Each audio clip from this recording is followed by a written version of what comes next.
Ladies and gentlemen, welcome back to the channel. Thank you so much for being here as always. Today we have two special guests. We've got Damon and Jonas, the CMO and CTO respectively of the Cardano Oracle project, Charli. So we're going to be talking about that today, but first I want to pass it to you, Damon, first to give a quick intro, and then I'll pass it over to Jonas as well. Sure. Yeah. So like Hashoshi just said, my name's Damon. I'm the CMO of Charli, and I manage all the marketing that we have. I mean, I'm sure some people have seen me on other interviews and stuff, but I'm glad that we finally got together here with Hashoshi to get a more technical insight into our project, and Jonas making his first appearance here, which I'm very excited about as well. Yeah, I'm Uh, stoked to debut Jonas. yeah, it's very exciting. So yeah, I think just to just start off with like what is Charli, I guess. I just have to say, like, for people that are new to this or maybe new to our kind of project, it's we are an Oracle solution, which means in the basic sense, we're taking data that's on chain and off chain from different projects and basically aggregating it, which means pulling it together, sifting through it for our partners or clients' needs, and providing them the correct data that they need. So different things like price data or any numerical data, and even potentially doing randomness generation and like later on for different protocols. So that in the very basic sense, that's what an oracle does. And without oracles, the space isn't connected. So it's a very important part of what any chain has to offer. Yeah, making smart contracts aware of the world around them when they're otherwise locked in a sort of black box of a chain, right? So Yeah. yeah, that makes perfect sense. So, really exciting. I assume the inspiration, right, is looking at what's happened in the Ethereum world and some of the other blockchains and seeing the necessary tools to build out a DeFi ecosystem. Am I correct in that? Yeah, absolutely. I mean, we can see that need for our project in things like Chainlink, right? Like without Hmm. Chainlink, 600 plus projects in, I think that's their number right now. It's Yeah. pretty big. 600 plus projects in Ethereum and other chains wouldn't be connected. They wouldn't be operational.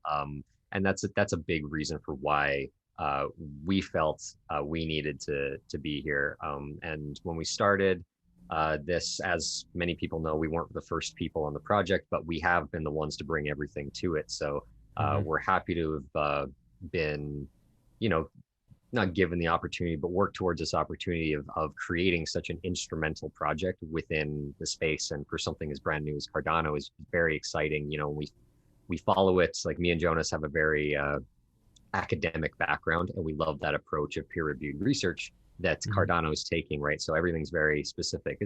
As hard as the code might be to work with, which I'm sure Jonas will talk about soon, Yeah, we'll get there. um, Yeah.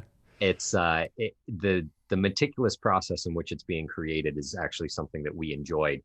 To know that things aren't getting put out without extra thought and extra testing.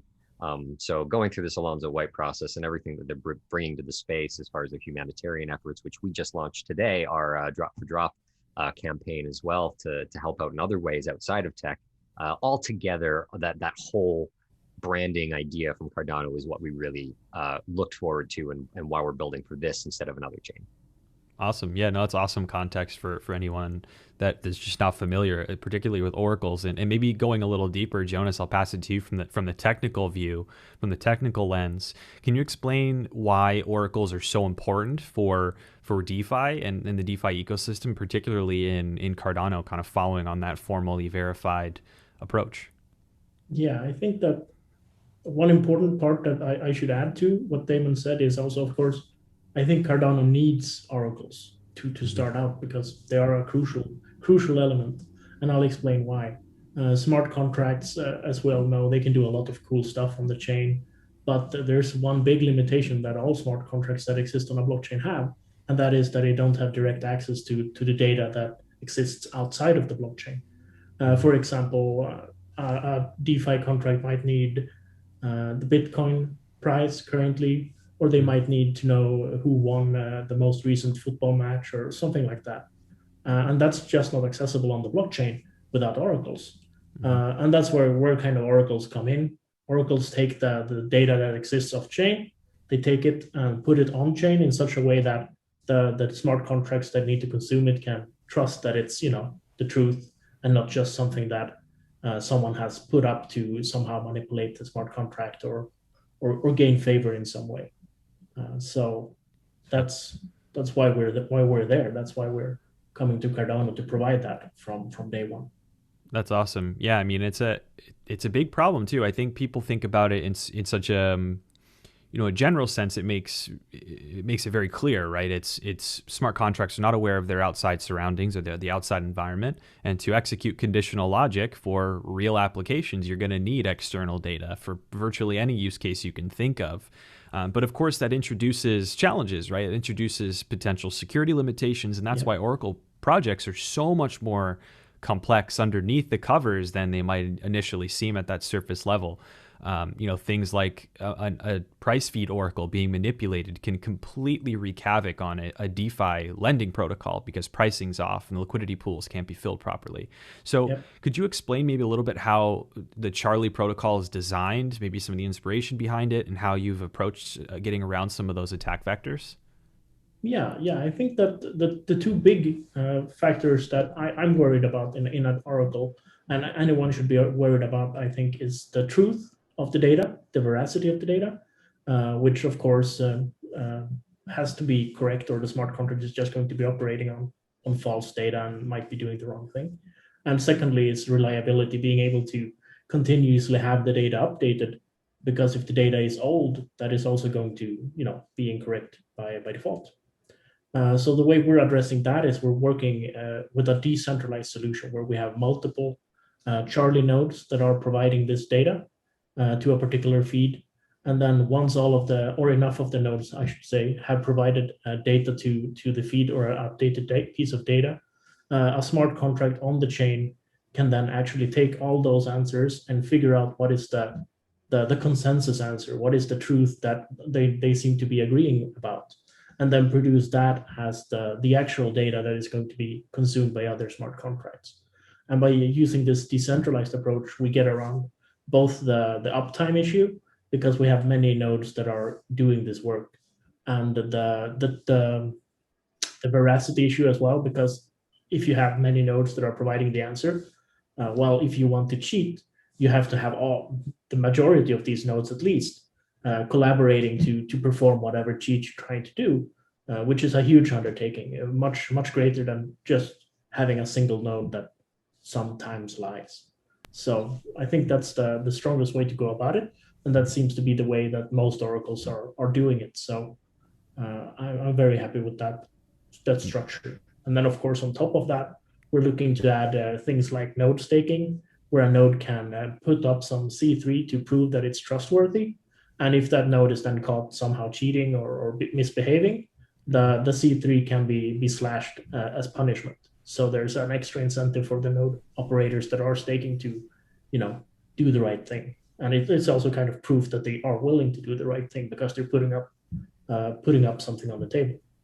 And then also, of course, we're looking to do node reputation, where we basically take the performance of a node over time and basically judge them based on that. If a node has performed well over a long period of time, it's less likely that they're suddenly going to start being malicious than a fresh node that perhaps haven't submitted any values in the past. That node is of course more suspect by default. So I think that's our approach. Nice. So there's sort of like this holistic view. It's the aggregation of multiple data sources from different parties, which probabilistically, theoretically, would improve your chances of the net result being better. You also have then economic incentives, right? Your stake, you're basically putting skin in the game, saying, I believe this data is true. And then you also have reputation, where your standing in the network, maybe the weight of your data that you're providing, is higher over time when you've been proven to have given quality data over time. That's the holistic approach. Yeah, awesome. Exactly. That's a great summary. Yeah. Fantastic. If you're hiring, I'm in. No, I mean, the thing that I'm curious about too, that I think people overlook in the Oracle space, is how easy is it for somebody like me, or somebody that wants to start doing this, to pick up and become a data provider? Like, what is the process like? And right now? I'm not going to lie. It's fairly technical. Mm-hmm. Right now, we don't have any other people other than the team running nodes, of course, because Mm-hmm. the prototype is It's new. not quite ready. Yeah. But as soon as we have that prototype, we are going to be looking to build a community of people that will be running nodes. And initially, it is going to be a little bit difficult. So we're Mm-hmm. probably going to be looking to offer quite a bit of help for Mm-hmm. people wanting to set up the nodes. And there's going to be some technical challenges. You have to get a good connection to the Cardano network. You have to have a machine, obviously, that is going to stay running and reliably provide the data feed that you're going to be basically serving. But yeah, it's going to be something that we're going to be reaching out to people and trying to gather them together so we can help them as a group. I'm sure Damon has some input on this as well and some ideas. Yeah, absolutely. Obviously following the exact same thing that that Jonas just said, and to begin with, just for our reputations, right? We're probably not just going to give it to anybody based on the specifics that we just listed, right? We need to know that they have a good enough rig to run these things, and they're going to be savvy enough to manage the potential issues we come up with at the beginning. But we will have a full-on guide that we will be bringing to our new website so people can get involved, and we've already started collecting a few people that have shown heavy interest in it to be able to run nodes to begin with. But we definitely want to keep it a little bit smaller to begin with, and again, just to make sure that we're building the right kind of thing from the ground up with trusted nodes to start. And I think we're just beginning with our price feed data and APIs that way, and then moving on from there. We're doing one process at a time just to keep it as, I guess, as stable and useful as possible. We don't want to run before we can even crawl, basically. Yeah. Bootstrapping something like this is challenging because you want to, as quickly as possible, get to that full, the full vision, which is to have a decentralized, sort of totally sovereign, unconnected to you group of data providers. But to get there, it's going to take some baby steps to get people on board and really build an abstracted experience that will make it easy for other people to do it. So that makes sense. Now, Jonas, you mentioned the prototype earlier. Could you give me give folks that are watching a view of what that prototype looks like? And will we see something related to that prototype in the public test nets for Alonzo and smart contracts? Yeah, for sure. So at the risk of being a little bit technical, the way it's going to be working is that we're going to have these individual Charli node providers running, and they will each be providing, for each feed that they are participating in, they will be providing updated data pieces, basically data values, in the Cardano extended UTXOs that they're going to be providing on the blockchain. Once enough of these nodes have provided this piece of data, so one of the nodes, it doesn't really matter which, is going to invoke the aggregation contract, which is going to take all of these UTXOs and figure out what is the consensus based on them, and then produce the output, the UTXOs, with this basic consensus truth in it. And for sure, we're going to want to have this in the hands of our partners for use in their private testnets and in the public testnet as soon as the prototype is ready to go. Because of course they're going to need to test and ensure that they can integrate well with their product as well before we're able to go live. And we have to do that, of course, to make sure that once the Cardano smart contracts goes live, we and all our partners are ready to go from day one, because there's a lot of pressure to for them and for us to be ready on day one. Everyone wants to be first, so we're definitely working hard to make that deadline. Yeah, it's a lot of pressure, no doubt. Damon, do you have something to add? Yeah, I was just going to say, like, as far as implementing our contracts with other projects, like everyone seems to be about at the same point, only running partial systems at the moment. Yeah. And as much as we all want to be able to integrate on Alonzo White, which is the current, it might not be possible until later. So we're just figuring that out. I think the next, like, there's a whole phase of different colors of Alonzo, right? The next one is light purple, then dark purple, then something else, yada, yada, yada. But the whole thing on, I think, the whole thing on it is that, Charles has even said this before, is like, it doesn't have to go through every iteration of that. It's just until it's working well enough. So maybe it won't work on Alonzo White, but all the projects get together, we figure out these UTXO issues for Alonzo Purple, and maybe it's smooth from there. So it's just, as far as integration goes, I think we're all just waiting, and more or less ready to go. It's just waiting on a couple bug fixes here and there, but I think everyone's working together to figure it out.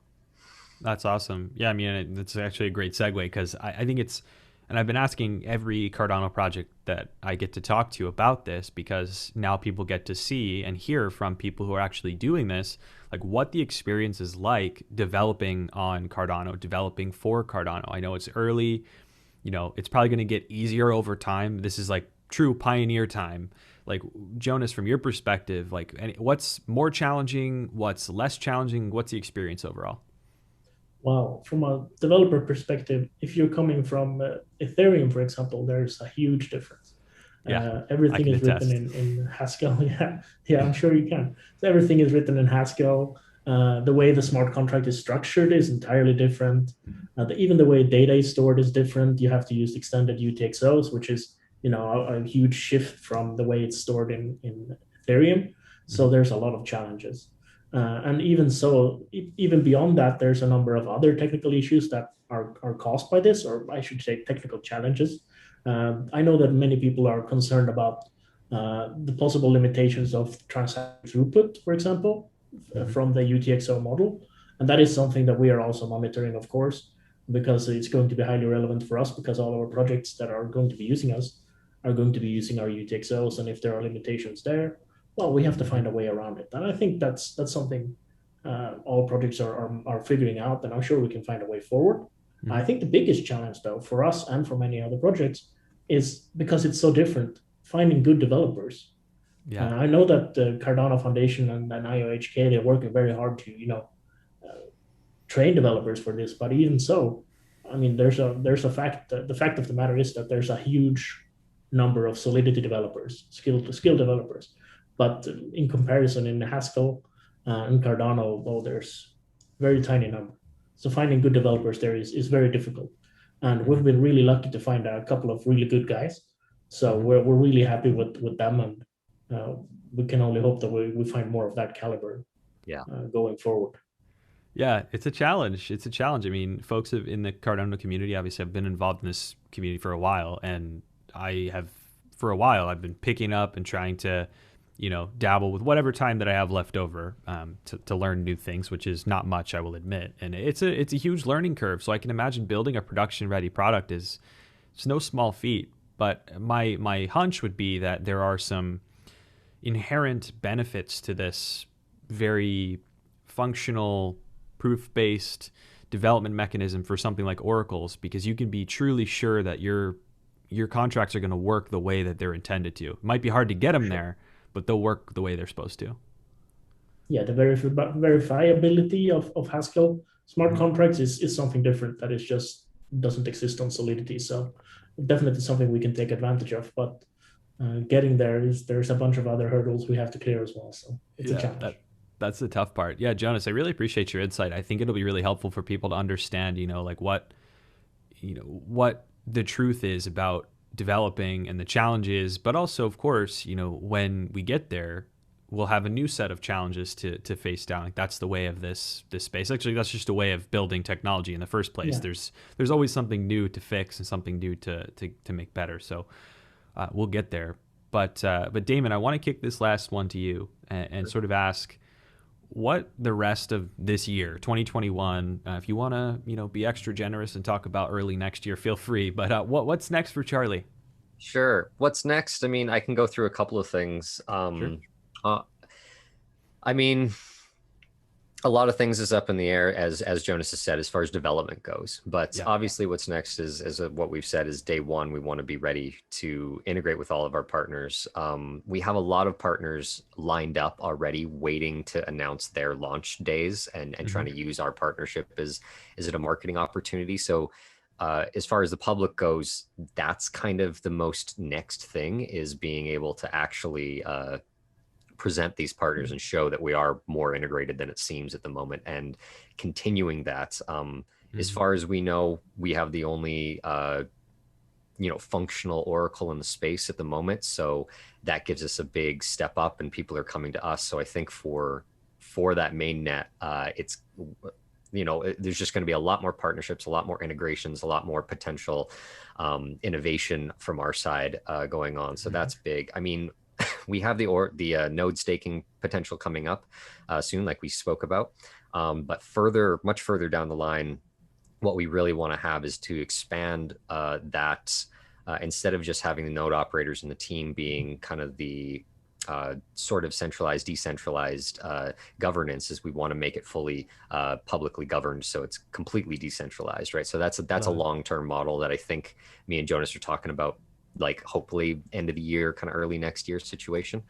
I think that and then outside of the actual tech world, like I spoke on today, we're trying to integrate as much as we can with other charitable initiatives and humanitarian projects, because that's just the way of Cardano. We've been inspired by that too, and if we have the opportunity to get involved in things outside of our scope that can help in different ways and bring awareness to crypto and blockchain and what it can do instead of just running these mystical internet monies, I think that's a really good way to bring just general advocation for the space and what we're doing, and bring a higher mass adoption. Because I think right now, as bull runs have usually focused and centered around Bitcoin halving and hash rates, that's not the case anymore. I feel like it's mixing from that to more of a mass adoption model, and our next bull run will probably be mass adoption. And if that's happening, obviously we're going to have to ramp up our everything sooner than later. And I think that's really exciting. Like you said, it's an innovative, pioneering situation right now, especially with Cardano. And whatever's coming up next, you're free to continue to interview us down the line. So excited about it either way. I would relish that opportunity. I would definitely do that. With that too, folks that are watching, if you have questions in this episode about what we talked about today or other things that you would like answered, please leave them in the comments down below, and I will pass them over to the Charli team.